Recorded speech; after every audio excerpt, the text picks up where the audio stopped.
Swayam Prabha. Digital India. Educated India.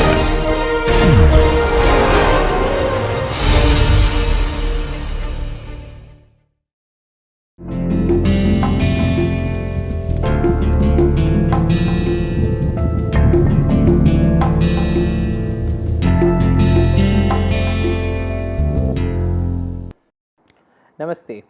Today we will move forward our discussion on ecological interactions and look at negative interactions. Now, before we begin, let us summarize what we had learned in the previous lecture. We had looked at 6 different kinds of ecological interactions. The first is competition. In the case of competition, the first organism is harmed, the second organism is also harmed. So, this is a negative interaction and we will explore it in greater detail today. The second one is amensalism. Now, in the case of amensalism, one organism is harmed, the second organism does not suffer a benefit or a harm. So, this is a negative interaction because at least one party is getting a harm. So, we will also look at amensalism today. The third one is exploitation. So, in the case of exploitation, you have a harm to the first organism and a benefit to the second organism. So, because at least one party is getting a harm, so we call it a negative interaction or an inharmonious interaction. So, we will look at exploitation today and various forms of exploitation such as predation, parasitism and so on. Next is neutralism. Neutralism is an ecological interaction where the first organism is not harmed and the second organism also is not harmed. So, none of them is getting a benefit or a harm. So, there is no impact on any of these two organisms because of the interaction. Next is because there is no harm, so we will call it as a harmonious interaction. Next one is commensalism. In the case of commensalism, such as the egrets that were feeding along with the buffaloes, as we saw in the previous lecture, there is one party that does not get any harm or benefit, that was the buffalo in our example, and there was one organism that was getting a benefit, that was egret in the example. So, because none of the parties is getting a harm, so we call it a harmonious interaction.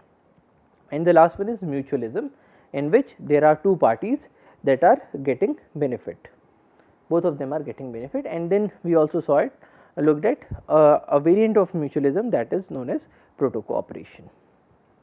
Now, in today's lecture we will focus on the inharmonious interactions. So, what is harmonious, what is inharmonious? Harmonious interactions are positive ecological interactions where none of the participating organisms is harmed, as we saw in the previous class. And in the case of inharmonious interactions, these are negative ecological interactions where at least one of the participating organisms is harmed, which we will consider in today's lecture. So, what are the main kinds of non-harmonious or inharmonious ecological interactions that we see in nature? So, here again we can divide them into intraspecific interactions and interspecific interactions. Now, in the case of intraspecific interactions, we have interactions between individuals of the same species. Intra is within, specific is within the same species. And here we have the examples of intraspecific competition and cannibalism. Now, intraspecific competition is where members of the same species are competing against each other. Intra is same, specific is a species, same species competition. So, for example, one human being competing against another human being, one cheetal competing against another cheetal, one tiger competing against another tiger. So, these are intraspecific competitions. The second one is cannibalism. Now, cannibalism is a situation in which one organism eats up another individual of the same species.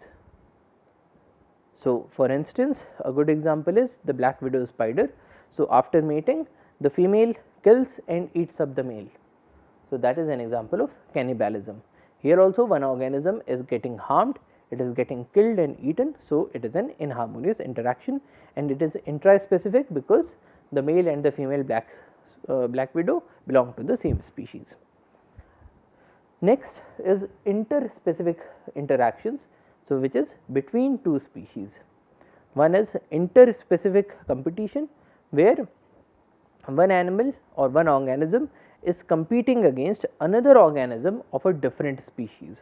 So, examples are things like cheetal competing with sambar or cheetal competing with say hares that are found in the nature. So, these will be the examples of interspecific competition, or say a tiger that is competing with a leopard. So, this is interspecific competition. Another example is parasitism. So, parasitism is where one organism acts as a parasite on the body of another organism.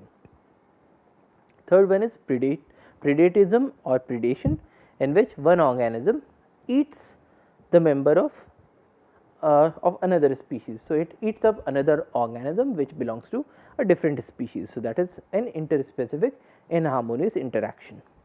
And the fourth one is amensalism. So, amensalism is a process in which one organism is harmed and the second one does not suffer any benefit or any harm. So, these are all the inharmonious interactions that we will look in greater detail in today's lecture. So, we begin with competition. Now, competition is defined as the ecological interaction in which individuals explore the same ecological niche. So, when we say explore the same ecological niche, niche is the position or the role of an organism. So, for instance, if you have two insectivorous birds, so there are two birds that are feeding on insects. So, their niche is the same. You can have an even more precisely defined niche. So, there are two birds that are eating ground dwelling insects.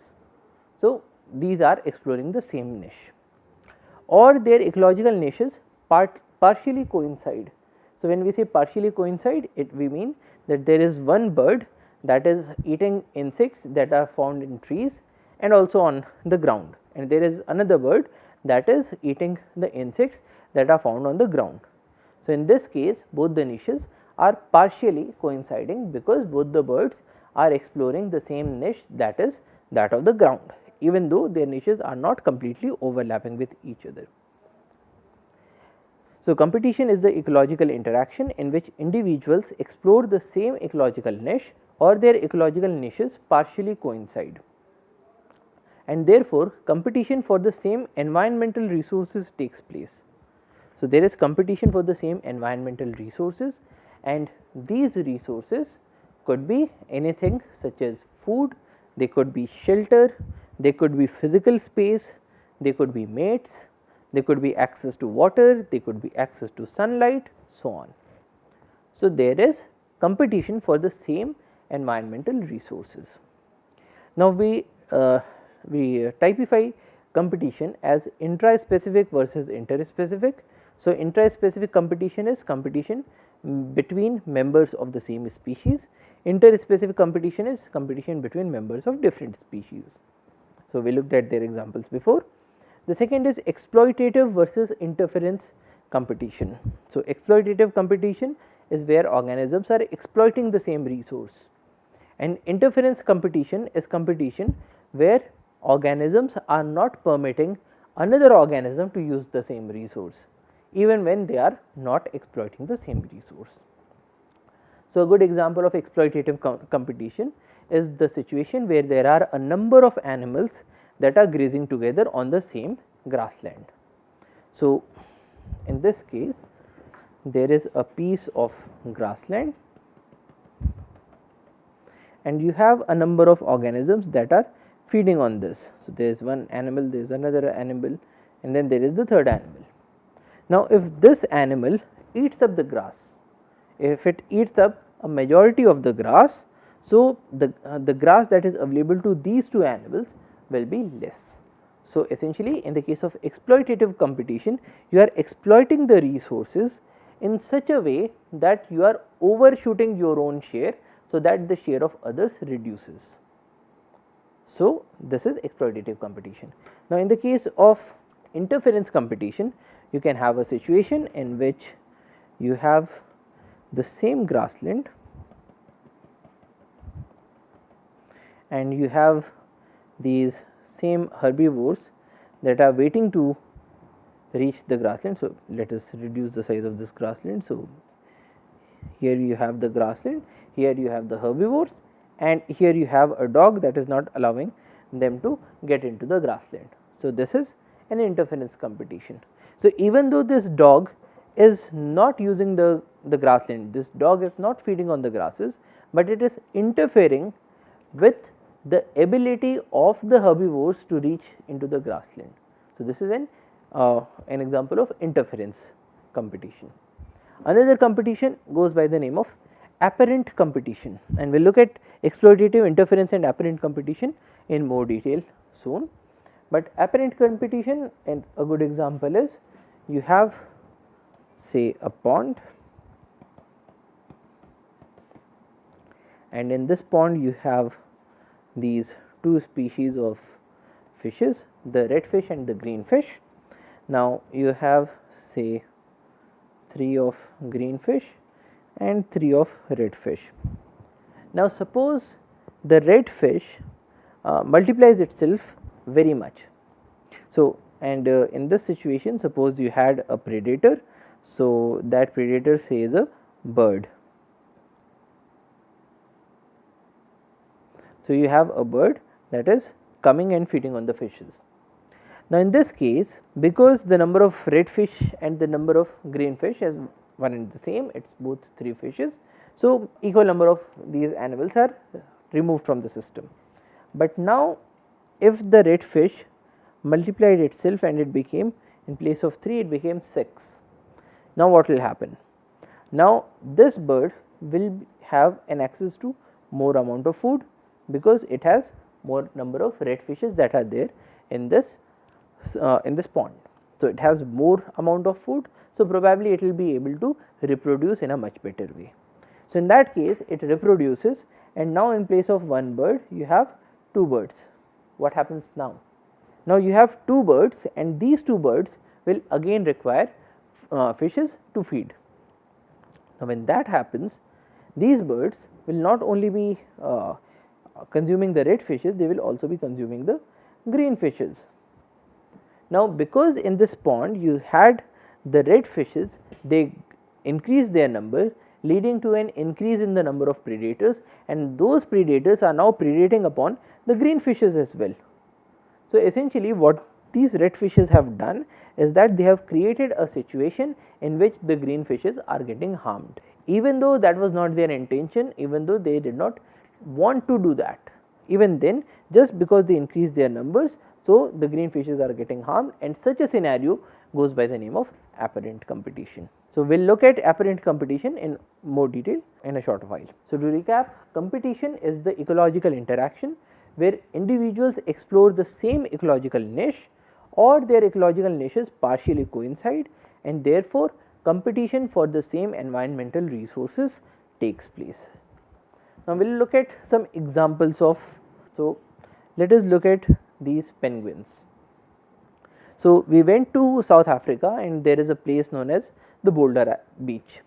Now, on this Boulder Beach we have a colony of penguins. So, these are African penguins that are found in South Africa, and most of these penguins were either having an egg, or they were even having a baby. So, this was post their mating season. Now, if you observe these penguins, they are at a certain distance from each other, and this distance is what we refer to as the pecking distance. If these birds were any closer, they would start biting off the other bird, because each bird requires a certain amount of space. So, here we have a competition for an environmental resource, which is space on this beach, and they require this space so that they are able to make their nest, so that they are able to lay their eggs, so that their babies come out, and their babies are able to survive and become the next generation. So, to do that you require a piece of this sandy beach. Now, this sandy beach is not available in plenty. The number of birds is much greater than the amount of sandy beach that is available. So, what they do? They compete for the resources.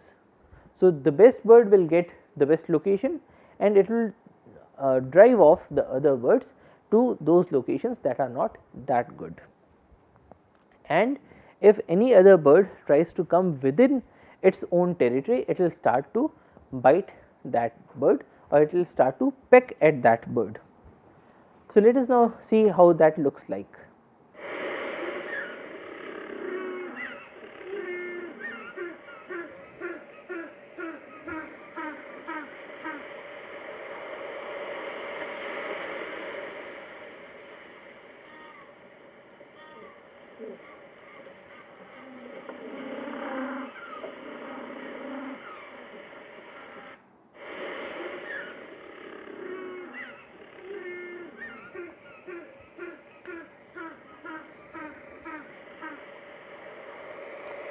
So, what these birds are doing here is that when they come close together, they peck at each other, they show a behavior that is a behavior of competition. They want to displace the other one out of their own territory, and then they are also showing a behavior, a ritualistic behavior in which this bird, which has become dominant, so it will take its beak upwards, it will start making a display, it will show off its neck and it will make a noise. Whereas, these birds that have become recessive, so they are not as competitive as this bird. So, this one is dominant, this one is recessive. So, in this situation, this bird will show off a display that yes, I am the boss here, this is my area, you cannot come into this area, and these birds will keep their heads down and they will act in a submissive manner. So, we will look at this clip once more. So, just keep an eye out for the dominant and the recessive behaviors when these penguins are fighting for the territory.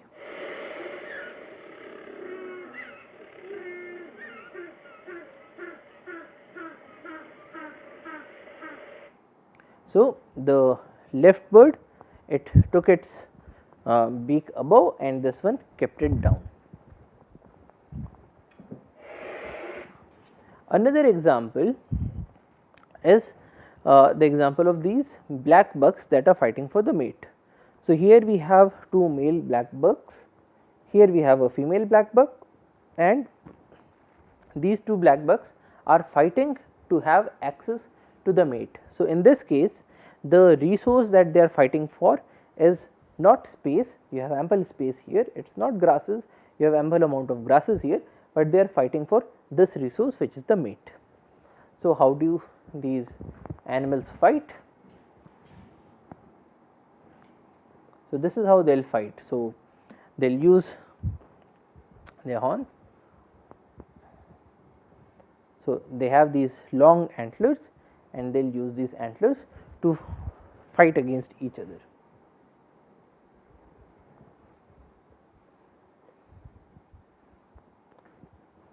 So, this one is closer to the female and this one is able to displace the other one away from the female. So, this is black bucks that are fighting for the mate.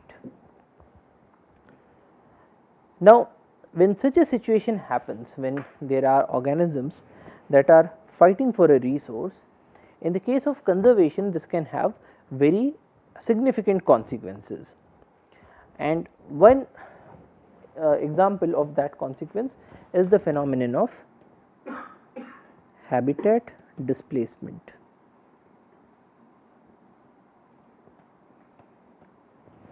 Now, what happens in the case of a habitat displacement? In this example, what you are seeing is that you have these black bucks that are there in this grassland.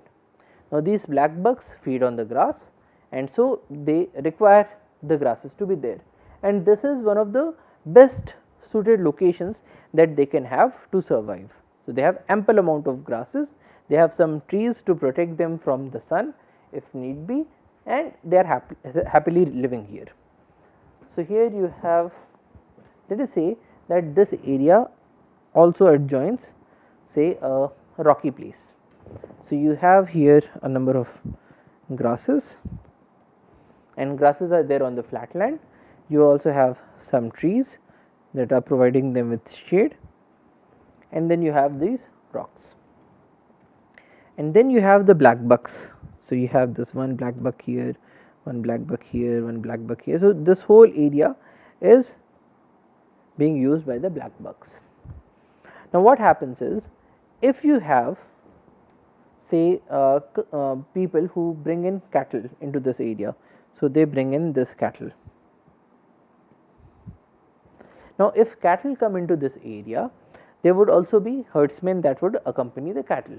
So, you will have people who come with their cattle and they want their cattle to graze on these same grasses, because these grasses are not only nutritious for the black bucks, they are also nutritious for the cattle, and the more nutritious grasses the cattle get, the more amount of milk they would produce. So, the farmers will be happy. So, in that case what happens is, when the farmers or when the herdsmen come with their cattle to this area, they probably would also come with some dogs and other stuffs. They would either kill off these black bucks or they would force these black bucks to move somewhere else. So, now this is the most prime habitat that the black buck has. The black buck has access to food, it has access to shelter, there are also a few water bodies here. So, this is the most prime habitat, but then when the herdsmen come with their cows, they will displace away these black bucks. So, we will have a situation in which these black bucks will get into this location, which is a subprime location, and this area will now have the cattle in place of the black bucks. So, in this case here you have the prime habitat and in this area you have the subprime habitat.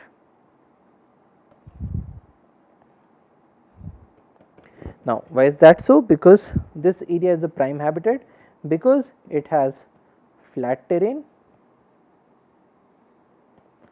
it has ample amount of grasses, it has some trees for shelter, especially in the summer season. It also has some access to water. Now, this area is a subprime habitat. Why?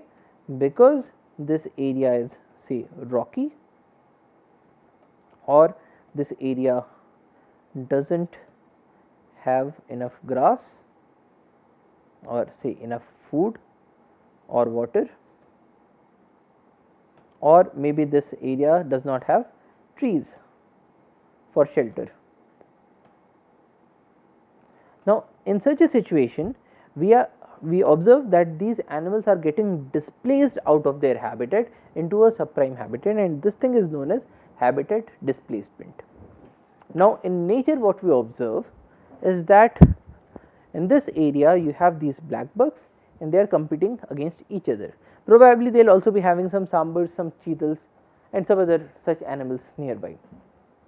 Now, for instance, if you have sambars in this area, you will have a phenomena that is known as niche differentiation, in which you will find that the black bucks are most suited for these grassland habitats and the sambars are most suited for these rocky areas. So, they will automatically make use of both these niches, but when humans get into this picture, they tend to displace these animals from their habitats and to conquer those habitats.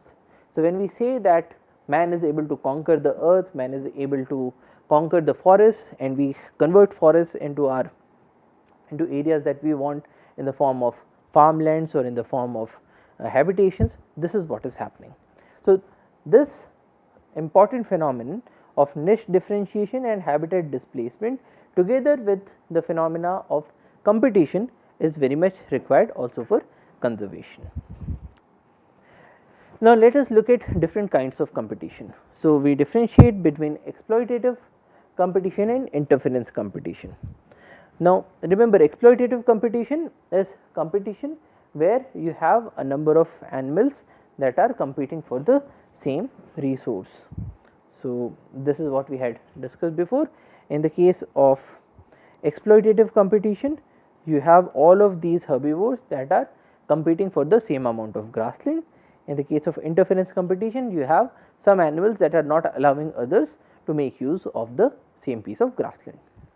So, exploitative competition is also called as scramble competition, whereas interference competition is known as contest competition. So, in the case of exploitative competition, there is a scramble for resources, everybody wants to use the same resource. In the case of interference competition, everybody is contesting for the same resource, they are not using this resource, but there is only a contest. Now, competition is exploitative when species or individuals compete for the same limited resource, that is herbivores that are fighting for the same piece of grassland, and competition is interference when species or individuals deplete others' resources by interferences such as aggressive displays or fightings. So, you have a dog that is barking and so is not allowing the other animals to get inside. In exploitation, organisms use up resources directly, so it is no longer available for use by others.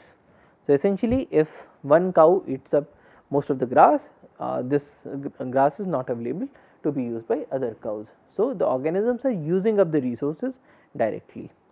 In the case of interference, one organism prevents others from using the resources. So, it is not using the resources itself.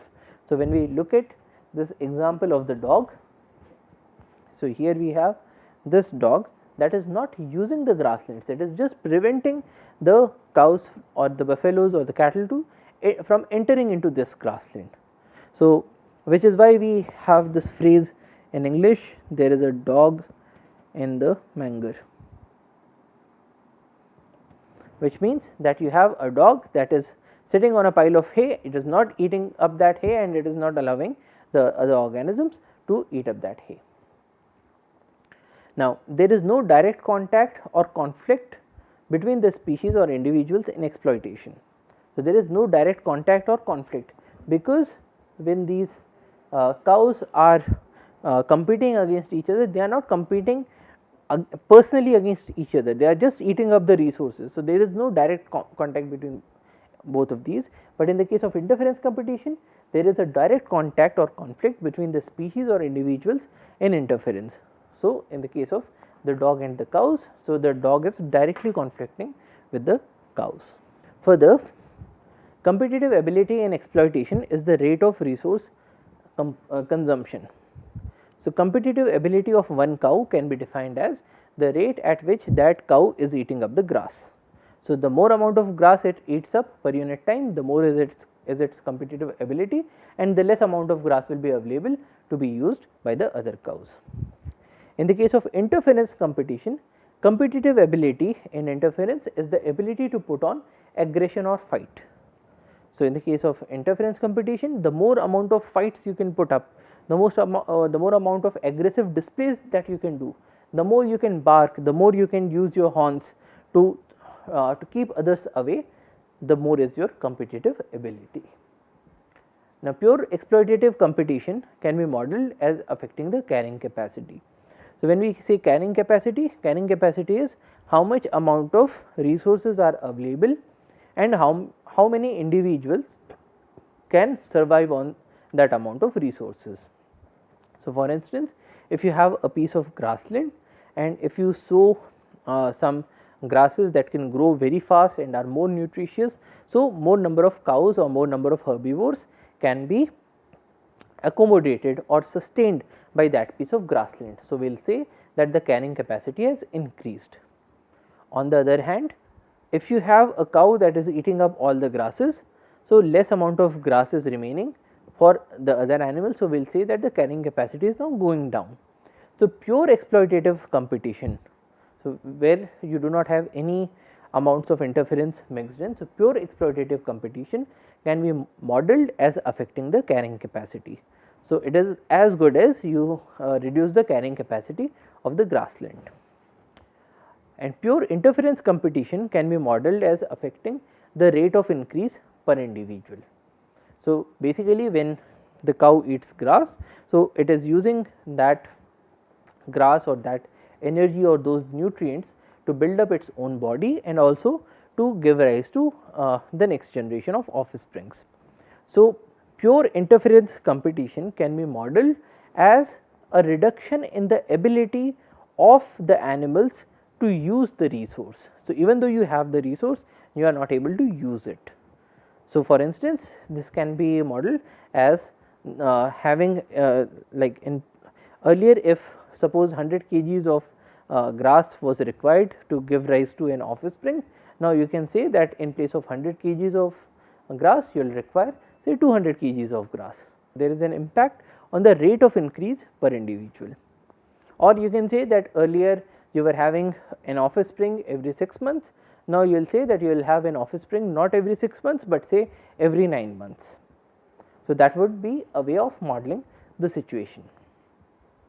For pure exploitative competition, the relation between the rate of change per individual of one species and abundance of the second is non-linear. So, now in the case of exploitative competition, the rate of change per individual of one species and the abundance of the second is non-linear. What do we mean by that? The more number of individuals that you have of a species. So, for instance, there is a piece of grassland that is being eaten by cows and buffaloes. Now, if you have more number of cows, then what is the rate of increase of buffaloes? How does it impact that? So, if you did not have any cows, so the buffaloes were having access to all the grass, so they would use that grass to increase their weight or to increase the total amount of biomass that is available in the form of their bodies and in the bodies of their offsprings. Now, you put in more number of cows and the amount of grass that is available for the buffaloes is less. So, the rate of increase will reduce, but then the relationship between both of these is non-linear. But in the case of interference competition, the relation between the rate of change per individual of one species and the abundance of others is linear. So, the more number of say dogs you have in your grassland, the lesser would be the rate of increase in the cows or the cattle, and this relationship will be a linear relationship. Now, let us look at some examples of exploitative and interference competition. Now, an intra-specific exploitative competition is an organism overgrazing on a land shared by several individuals of the same species. So, for instance, you have a grassland that is being grazed by a number of cows. So, in this case, every cow is doing an exploitative competition against every other cow that is present on the same piece of grassland. So, this is an intra-specific competition, it is between animals of the same species. Now, interspecific competition, so in this case you have the same piece of grassland that is being grazed by cows as well as buffaloes. So, the interaction between the cow and the buffalo, one cow and one buffalo, will be an interaction of exploitative competition, which is interspecific in this case, because you have cows that are competing with buffaloes, members of another species. Or another example is canopy trees of several species competing for the available sunlight. So, what do we mean by this? In a forest or in any piece of land, the amount of sunlight that is available is limited. So, if you have a tree, so this tree is now casting a shadow. So, this is the shadow region, and if you have saplings here of different species, so all of these species are now not able to get access to the sunlight because of the presence of the first tree. So, because you have this tree of species 1, these saplings of species 2, 3 and 4 are also not able to get access to the sunlight. So, this is an example of interspecific, because this concerns two different species. So, this is interspecific competition, because they are competing for the same resource, and this is an exploitative competition.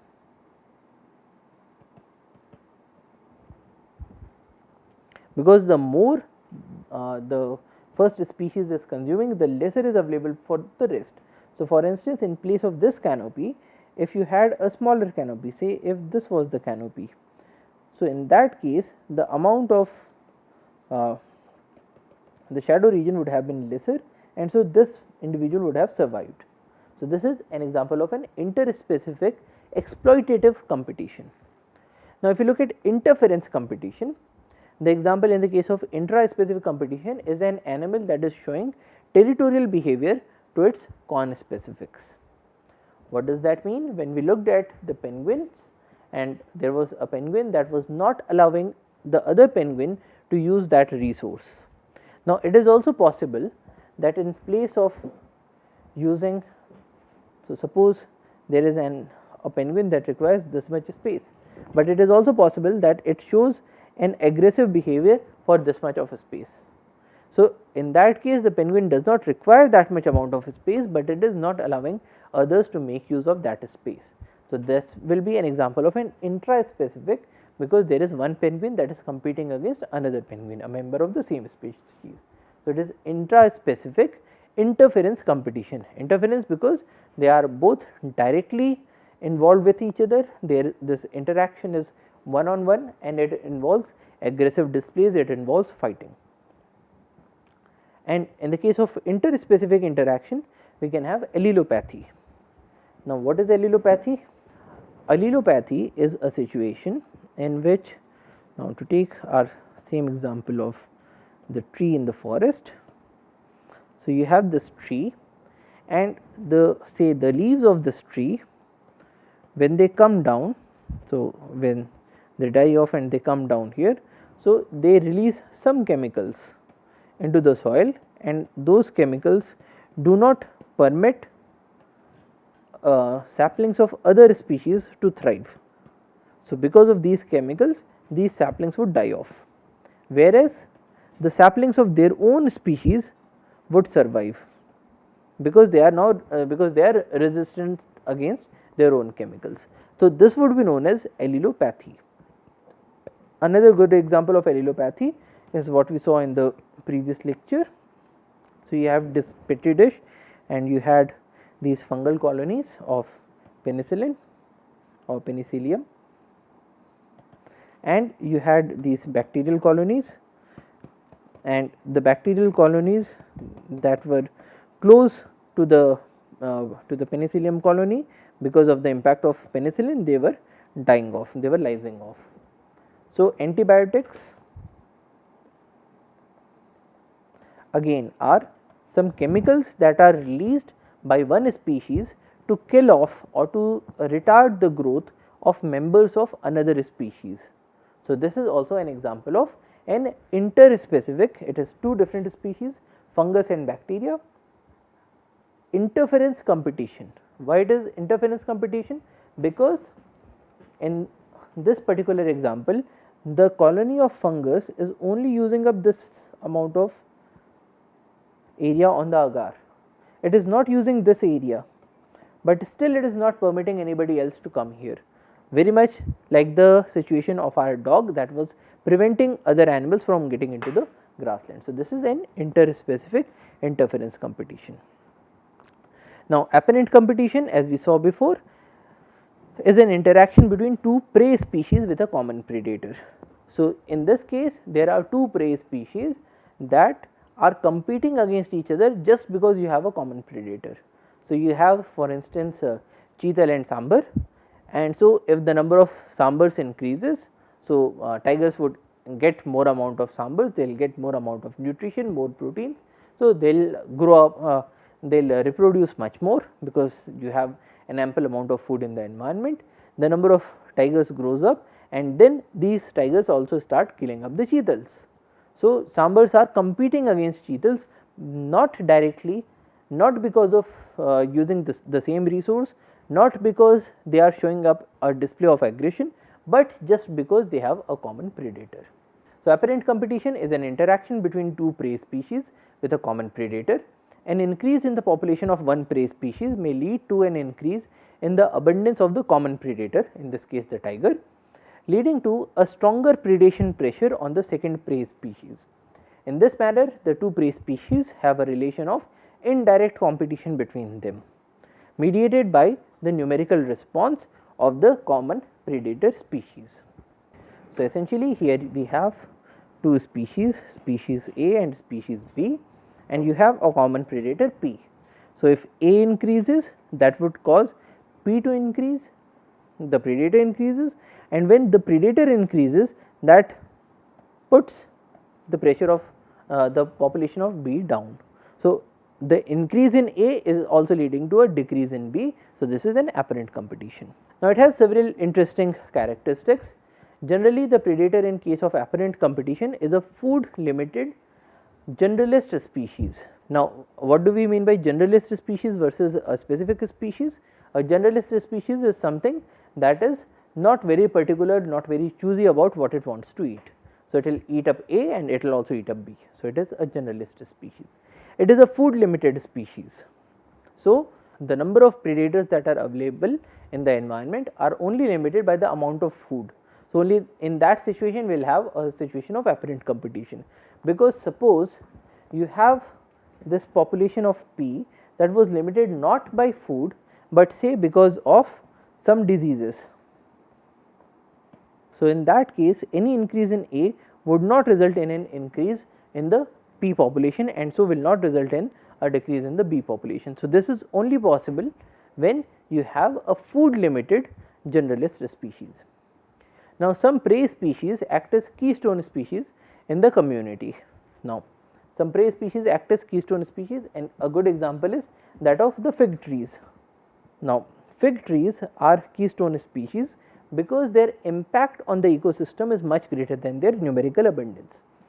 So, what happens in the case of forest is that in the summer season you do not have a very large amount of or a very large variety of food that is available, but fig trees, because most of their parts are edible, their leaves are edible, their fruits are edible, their flowers are edible. So, they act as a source of food in the case of the dry season as well. Now, when the number of fig trees increases, when the amount of food that is being provided by the fig trees, when it increases, the birds that are feeding on the fig trees, they also increase in their numbers, and when that happens, these birds will also go on eating the other trees that are available in the vicinity that have any edible portion. So, essentially in this case the fig trees are doing an apparent competition to the other species, even though they are the keystone species for the whole of the ecosystem. At times some prey species may even get excluded from community through diffuse apparent competition. And so, there are also situations in which some prey species may even get extinct, not just excluded. When the prey trophic level as a whole gets regulated by the predator, each prey species is regulated by an ensemble of the predator along with the available resources. Now, this is something that we will consider in more detail in the next module. Now, some examples that are observed are insect host parasitoid communities. So, you have insect host and you have some parasitoids. So, parasitoids are more like parasites that live inside the bodies of these animals and are later able to kill these insects. So, the more number of insects that you have, the more number of parasitoids that you will have, and these parasitoids will also act as a decimating factor for other insect species. Also, exotic shrubs and trees through the action of seed predators. So, what happens in this case is, suppose you have a forest, and in this forest you have certain trees, and then you have a bush that goes by the name of lantana.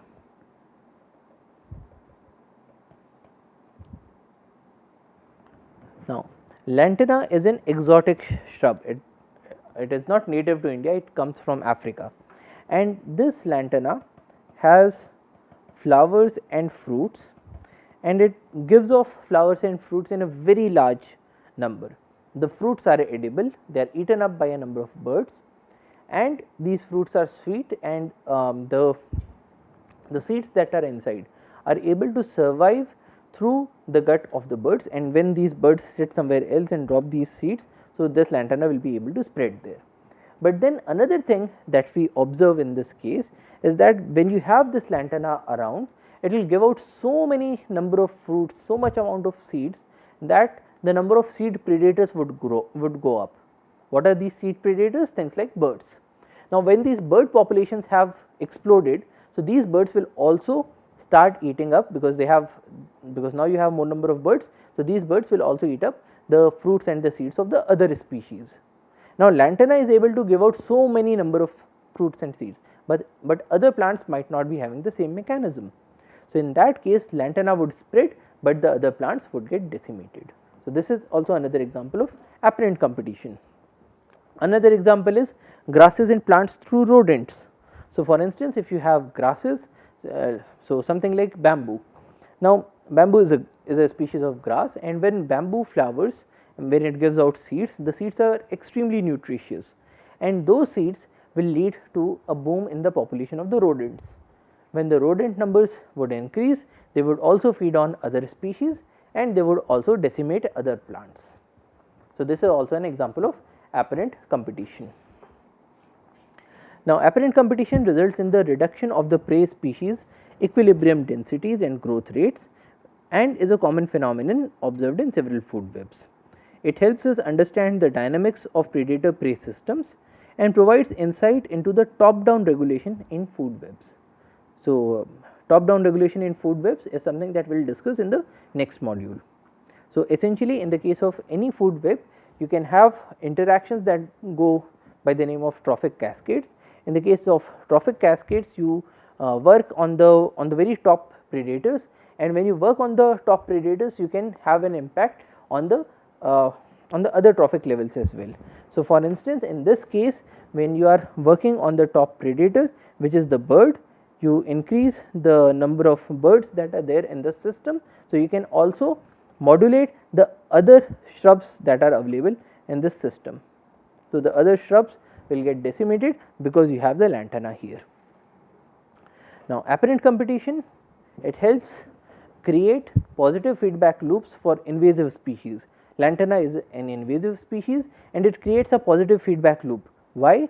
Because when you have lantana, when you have this invasive species, it will give out a large number of fruits. Those fruits will be eaten up by the predators, the birds. The bird numbers would go up. These birds will also eat up the other fruits and the other shrubs that are there in the vicinity. So the other populations will get decimated. When other shrubs die off, so quite a lot of space is created in this ecosystem for lantana to take over. So when lantana comes into this forest, this lantana would spread like anything, because just because this lantana is there, other species will get died off. When they die off, you have land available that can be taken up by the lantana. So it creates a positive feedback loop for the invasive species, enabling them to quickly colonize newer areas by negatively influencing the established species, because the established species will be eaten up by the birds. Thus an understanding of the phenomenon is critical for the proper management, conservation and health of the ecosystems. Next we look at cannibalism. Cannibalism is the act of one individual of a species consuming all or part of another individual of the same species as food, and this is something that we know very well. Examples are sexual cannibalism in black widows and sexual cannibalism in praying mantis. So for instance, in the case of black widow, after the mating process is done, the female will eat up the male. So it will use the male as a food source. So that is an example of cannibalism. Next is parasitism, an ecological interaction in which one organism lives at the expense of another.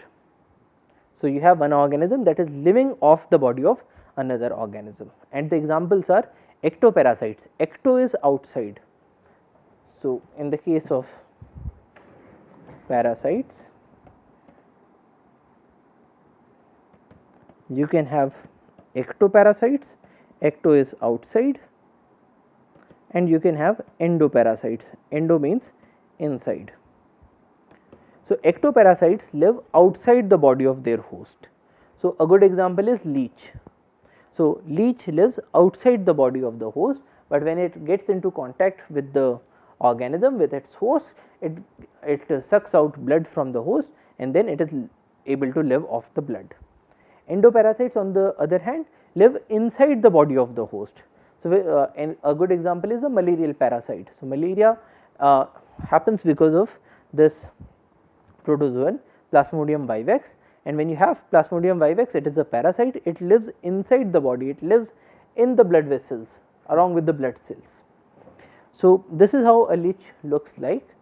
So this is a leech that is moving on the surface of road. So, it moves with the saltatory motion. So, in this case it will use its top to get access to this land, then move back, then move like this and this. So, this is the way in which leech moves. So, you have the surface, it moves, it takes the first land forward, then moves back, and then moves the second portion, then again it moves like this. So, this is the saltatory motion that is used by leech. Let us look at it again. So, here we are observing a leech that is moving on the surface of land when it gets a contact with one of its hosts. So, for instance, when it gets into contact with a cow or with a buffalo or with say a sambar or a cheetal, it will attach itself to the skin of that animal and it will start sucking up blood from that animal. So, this is an ectoparasite. Now, the next negative interaction is predation. Predation is an ecological interaction in which one individual mutilates or kills another to get food. So, in the case of predation, there is an organism that is killing off another organism, an organism of another species to use it as food. And we saw an example of predation before when we saw that this bird called roller was eating up the centipede.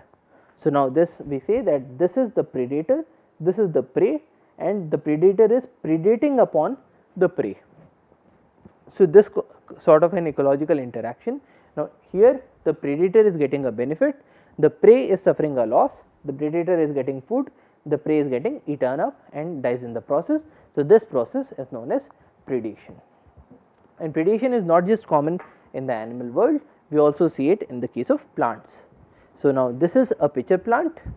Now, in the case of a pitcher plant, so these are modified leaf structures, and in this you can see that this is a funnel like tube. So, this thing is called a pitcher and then this is the lid.